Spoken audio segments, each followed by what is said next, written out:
तुम्हाला नक्कीच माहीत नसेल, बट मी तुम्हाला सांगतो. आता या सगळ्या वावरात आपल्याला कलिंगड म्हणजे टरबूजाची लागवड करायची आहे. त्यासाठी बेड मारून ठिबक आथरलं होतं. आता बारी होती मल्चिंग आथरायची. मी यायच्या अगोदरच मल्चिंग आथरायला सुरुवात केली होती आणि या कामामध्ये तर माझा काहीच वाटा नव्हता. तरी उगाच वरून खालीन खालून वरी पाठवू लागले. पण आमचा अर्धा दिवस तर या मशीनची सेटिंग करण्यात आणि नटा आवळण्यातच गेला. नंतर बैलांना रिलॅक्स करण्यासाठी सोडलं आणि मी राजमाला पाणी लावण्यासाठी गेलो. पहिले तर मला सांगण्यात आलं, याला काय अर्धा पाऊण तास लागेल.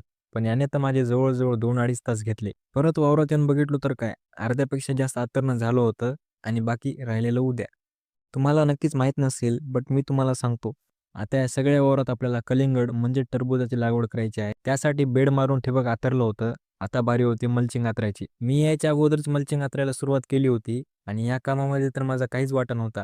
तरी उगाच वरून खालीन खालून वरी पाठवू लागले. पण आमचा अर्धा दिवस तर या मशीनची सेटिंग करण्यात आणि नटा आवळण्यातच गेला. नंतर बैलांना रिलॅक्स करण्यासाठी सोडलं आणि मी राजमाला पाणी लावण्यासाठी गेलो. पहिले तर मला सांगण्यात आलं, याला काय अर्धा पाऊण तास लागेल.